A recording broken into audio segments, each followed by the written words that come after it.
البدع والأهواء، أهل البدع العقائدية وأهل البدع السياسية. نقول بيننا وبينكم السلف، بيننا وبينكم الكتب، كان فيقول البدع بيننا وبينكم. Bismillahirrahmanirrahim. Alhamdulillah. Wassalatu wassalamu ala Rasulillah wa alihi washabbihi wa ba'd. Kita meneruskan bacaan Bulughul Maram yang ditulis oleh Al-Hafidz Ibnu Hajar Al-Asqalani rahimahullah taala. Kita masih di bab ke-8 di kitab shalah. Ini bab tentang sujud di sahwi wa ghairihi. Tentang sujud sahwi dan yang selainnya. Ini dari sujud tilawah. Ya, demikian juga sujud syukur yang kita akan bahas. Sebagian buku cuma sujud sahwi wa ghairi. Lebih lengkap lagi min sujud di tilawah dan syukur. Ini sujud sahwi dan selainnya dari sujud tilawah dan sujud syukur. Sudah kita sebutkan tentang sujud tilawah. Ya, tentang sujud sahwi juga karena lupa.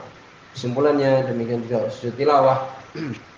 Adapun bacaan-bacaannya tidak ada di situ hadis yang sahih ya ulama.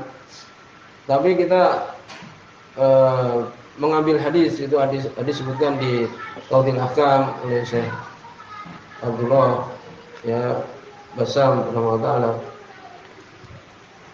Insyaallah termasuk yusta'nas, bisa kita lihat, bisa kita amalkan ulama ya. Demikian juga kembali kepada hukum asal zikir ketika sujud. Apa itu? Subhana rabbil a'la. Subhana rabbil a'la kan itu. Atau subhanakallahumma rabbana bihamdika Allahumma ighfirli. Ini yang dibaca. Jadi ketika kita sujud sahwi, apa yang dibaca? Ya ini zikir ketika sujud biasa ketika sholat. Demikian juga sujud tilawah, apa yang dibaca? Ya, karena ada bacaan dalam Al-Qur'an ya untuk kita sujud yang dibaca sebagaimana sujud ketika sholat. Demikian juga ulama sujud syukur juga. Apa dibaca? Apa cuma sujud saja? Ya ulama kita bisa beramal dengan hadis yang lebih dibicarakan. Sebagaimana Imam Abu Daud dan Ibnu Majah. Ya. Walaupun di situ ada rawi namanya Iyas bin Amir, berkata Imam Dzahabi laisa ma'ruf, ya. Ini tidak dikenal dia ulama, tapi bisa kita amalkan bahwa waktu itu disebutkan Subhana rabbil a'la, ya demikian juga ij'alu, disebutkan oleh Nabi sallallahu alaihi wasallam. Nabi mengatakan ij'aluha fi sujudikum. Jadikanlah dia di sujud-sujud kalian umumnya. Ya. Dikatakan oleh Syekh Abdullah Bassam rahimahullah, la ba'sa. Tidak mengapa ditambah-tambah hadis, apalagi di situ ada dalilnya dari hadis Nabi yang lain. Ya, boleh kita membaca zikir yang lain, apalagi kalau itu ada penyebutan dari Nabi sallallahu alaihi wasallam. Subhanallah a'la itu datang dari Nabi. Subhanakallahumma bihamdika, subhanakallahumma rabbana bihamdika Allahumma ighfirli, datang dari Nabi hadis Aisyah radhiyallahu anha. Jadi kesimpulannya ketika kita sujud sahwi karena lupa atau sujud tilawah ya ataupun mungkin dalam sujud syukur juga kita membaca ya seperti zikir kita ketika sujud di dalam sholat seperti biasa itu ya. Sujud tilawah, sujud sahwi, sujud syukur kita membaca subhana rabbil a'la ya 3 kali atau lebih, atau subhanakallahumma rabbana bihamdika Allahumma ighfirli, itu yaitu paham, ini zikir yang dibaca. Kemudian juga tentang sujud tilawah ini ada permasalahan selain yang kemarin kita sebutkan. Ya, tidak disyaratkan di situ berwudu, walaupun sebagian ulama berpendapat ya diwajibkan berwudu, tapi ulama tidak ada hadis yang sahih. Bagaimana kalau tidak ada tempat untuk sujud umpamanya, penuh orang? Ya ditunggu mereka sujud baru kita sujud. Sebagian mengatakan tidak apa-apa di punggung saudaranya. Ya sebagian tidak mengapa kalau di kendaraan ya di atas kendaraan. Kemudian juga sujud tilawah boleh nggak ketika sholat siriyah, ketika sholat zuhur, sholat asar? Saya mengatakan tadi makruh karena membingungkan makmum itu. Tiba-tiba sholat kita sujud, membingungkan makmum kan? Tapi juga mengatakan tidak mengapa karena umum, jadi boleh saja. Tapi itu memang membingungkan makmum. Kemudian boleh juga, yaitu ketika khutbah sujud tilawah boleh, paham? Ini juga termasuk sunnah juga. Yaitu boleh alam demikian. Ya ketika khutbah boleh sekali-kali khutbah ketika membaca surat An-Najm boleh sujud semua. Nah, ya, demikian boleh. Dan hukumnya adalah sunnah pernah lewat. Apa disunahkan ketika mau sujud itu kemudian berdiri dulu baru sujud? Tidak ada sunahnya.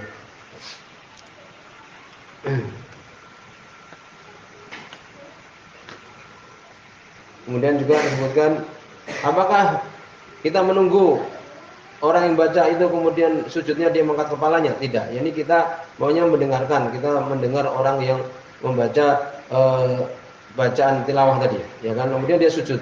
Kemudian kita ikut sujud. Tidak disyaratkan kita menunggu dia mengangkat kepala, tidak. Boleh kita mengangkat kepala dulu boleh. Berikutnya pembahasan tentang sujud syukur. Ini di sini belum merupakan hadis, sedikit saja.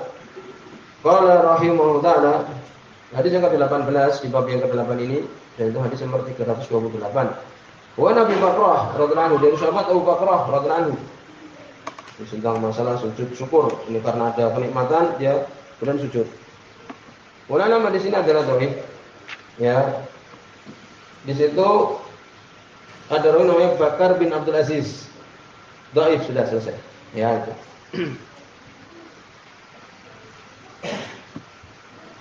Sahabat ini boleh menghasankan dengan penguat-penguat yang ada, ya, perkara yang luas.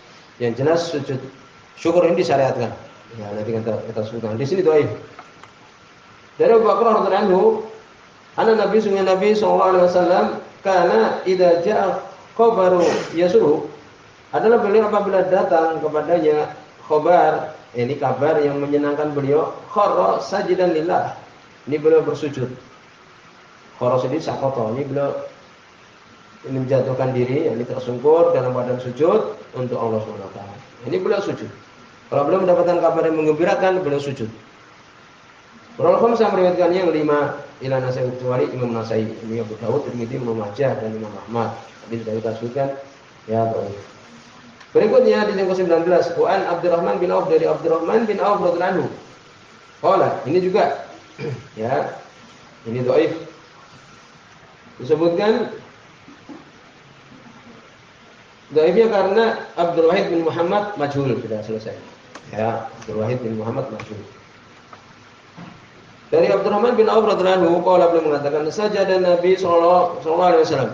Nabi sallallahu alaihi wasallam beliau sujud. Ya. Fa'atalah sujud, kemudian maka beliau memanjangkan sujudnya. Summa rafa'a ra'sahu, kemudian beliau mengangkat kepalanya. Faqala, kemudian beliau sallallahu alaihi wasallam mengatakan, inna Jibril atani, sungguh Jibril alaihissalam, ini malaikat Jibril mendatangi aku. Fabasyarani, maka beliau mengabari aku. Itu bukan ditaujelaskan ya tentang masalah sholawat. Itu man sholat alaihi, barang siapa yang sholawat kepada Nabi sallallahu alaihi wasallam sekali, ya, sholatan sallallahu alaihi biha asyran, maka Allah memberikan sholawat kepada dia 10 kali. Barang siapa yang memberikan sholawat kepada Nabi sekali, maka Allah SWT memberikan sholawat kepada dia 10 kali. Ya, ini sahih, kalau ini sahih. Tapi kalau sebabnya karena itu, ya, adalah dhaif. Ini sebab Nabi sujud karena itu, dhaif. Karena di sini dhaif. Fasajadtu lillahi syukran, maka aku pun sujud untuk Allah syukran. Syukran sebagai apa? Maf'ul ajri. Ya. Karena ya, ini aku sujud kepada Allah karena syukur. Rawi Ahmad wa Sa'u Hakim, berarti Imam Ahmad dan Hakim mensahihkan. Tadi sudah kita sebutkan dhaif. Ya, sebagian mengatakan hasan, tapi soal itu yang kita jelaskan. Berikutnya wa anil Bara' bin Azib, dari Bara' bin Azib radhiyallahu anhu.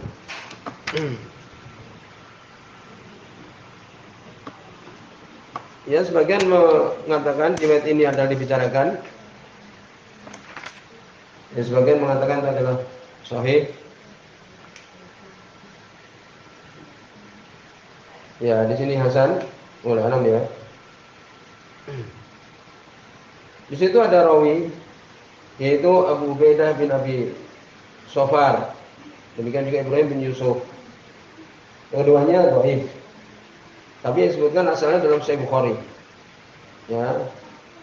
Sehingga sebagian mengatakan dengan jalan-jalan itu menjadi hasan. Ya, di sini hasan, oleh alam demikian. Dari Bara' bin Azib radhiyallahu anhu,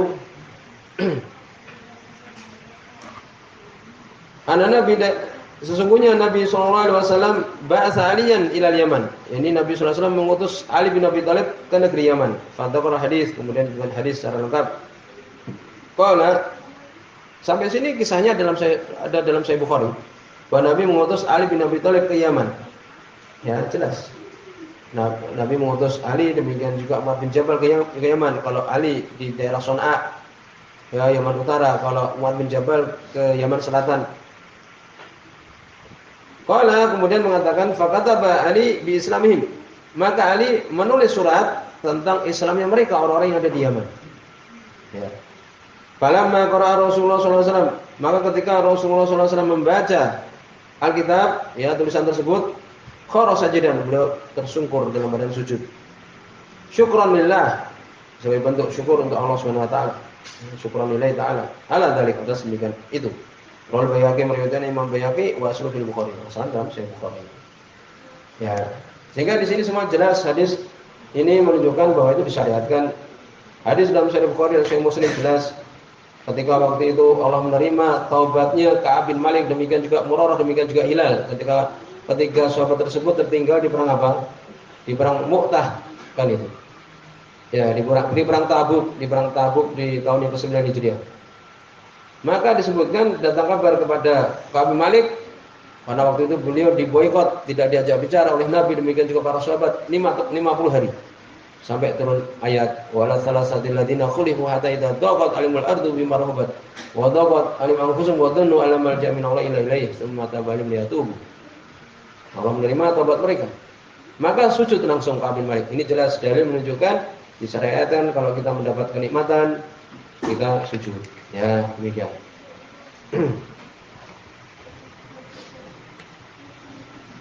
Dan ini ada pendapat para ulama, Imam Syafi'i, Imam Ahmad, ya, demikian juga yang lainnya. Kemudian juga disebutkan kisah Ka'ab bin Malik dalam Sahih Bukhari nomor 4418, demikian juga dalam Sahih Muslim. Ya jelas ya, berarti disyariatkan ketika kita dapat nikmat kita sujud. Apakah boleh kita sujud syukur ketika sholat? Tidak, bahkan sholatnya batal. Kita lagi berdiri, tiba-tiba sujud syukur. Nah ini adalah batal sholatnya. Sebagaimana Ibnu Qudamah, Allah Taala fa'in fa'ala batalat sholat. Kalau dia lakukan ketika sholat sujud tiba-tiba karena syukur, maka sholatnya batal. Boleh nggak kita sujud tiba-tiba tanpa sebab? Bukan karena lupa, bukan karena tilawah tadi, bukan karena syukur, tiba-tiba kita sujud. Maka tidak boleh. Ini termasuk perbuatan bid'ah. Ya, karena sujud itu adalah suatu ibadah, tidak boleh kita lakukan kecuali dengan apa? Syariat. Kadang-kadang orang selesai sholat sujud ya. Nah, ini kalau tidak karena hal-hal yang disyariatkan maka tidak boleh, termasuk sesuatu yang haram.